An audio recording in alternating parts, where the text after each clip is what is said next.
Alright, we are live. What is going on, guys? Welcome to the video. My name is Brando Olinik, and really quickly in this video, I actually want to talk about some things that I've personally learned in my life from a specific individual that have changed things, alright? That absolutely changed things going back about 2 years ago when it comes to changing your mind to get the results that you want, or changing your thoughts, if you want to call it that. And the thanks goes out to Sandeep Maheshwari.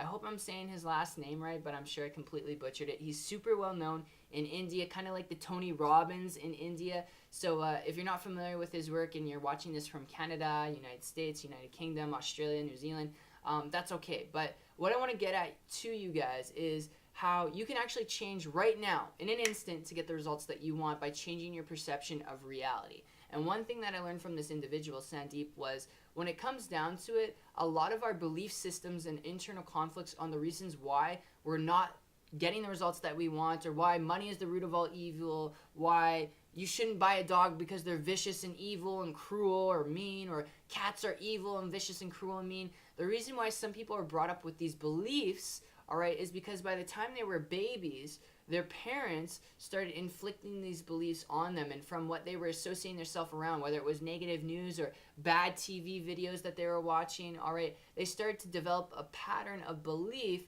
alright, from their perception of reality and everyone else's reality, because what you perceive is what you believe. Does that make sense? And if you can perceive things differently in your life, you can create totally different outcomes. You can absolutely change your life.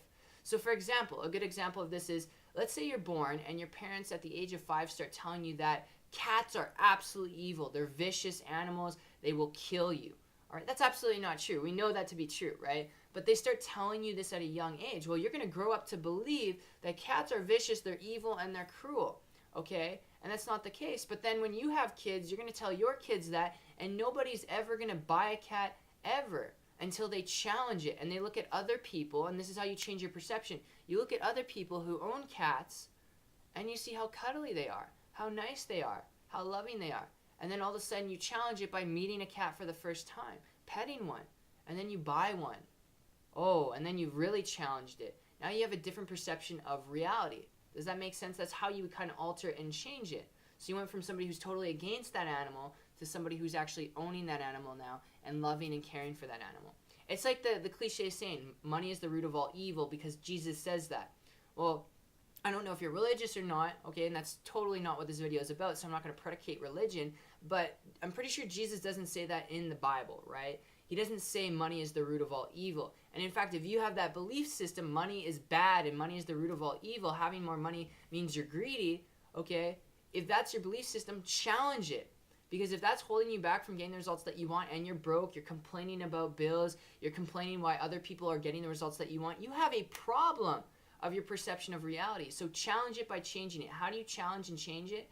All right. Well, you would ask yourself, okay, if that's true, if money is the root of all evil, if you had more money and you could tithe more to your church if you go to church, or you could give more to homeless or charity organizations, would that help those people out and those organizations out? Or would it hurt them more? Would it be more evil? Would you be doing more evil than good in this world if you did that? Would money really be doing bad for you if you could do that? Because if you made more money, you could do that. But being broke, you can't do that. Being broke, you can't do anything. Getting by is not fulfilling your higher purpose in life. So then you start realizing, oh my God, if I made more money, I could actually do those things. It changes your perception of reality. Right? Does that make sense? And this is what happened to me, guys, going back to 2014 when I was working a job at Red Lobster 40 hours a week.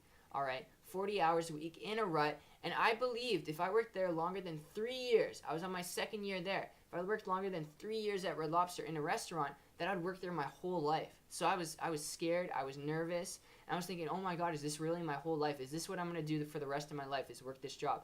And the reason why I believed that was because the employees around me, I talked to everyone there, you know, just like you talk to your associates at work.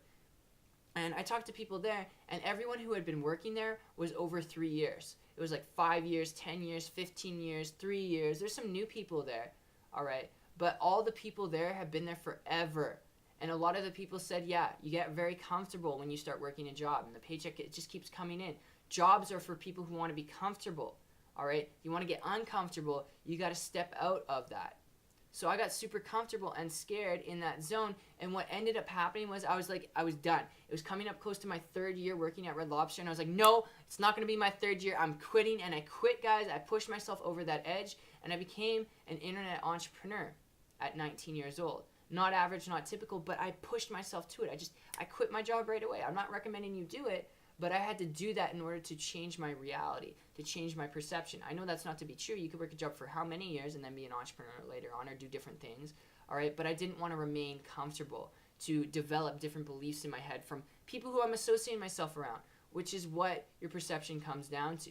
Who are you associating yourself around? Because their beliefs will screw up and fuck up your beliefs to believe what they believe, okay? So analyze what people are doing who are living the life that you want, study them, and develop their thought patterns. That's what will kind of help you perceive things differently too. And challenge them. Challenge them. That's my message for today, guys. So I hope you enjoyed this video. That's pretty much it for today. And if you want to find out more about myself, and ending out, if you want to find out more about myself, how I was able to go from working a 40-hour-week job at Red Lobster to creating a full-time income business on the internet, which is not average, not typical. It takes hard work, dedication. But if you're interested in learning how you too can do it, all right, and work with myself, you can click the link down below. It'll head to my website. It's 123marketingtips.com. And I really hope you enjoyed this, guys. Other than that, I'm out. Peace.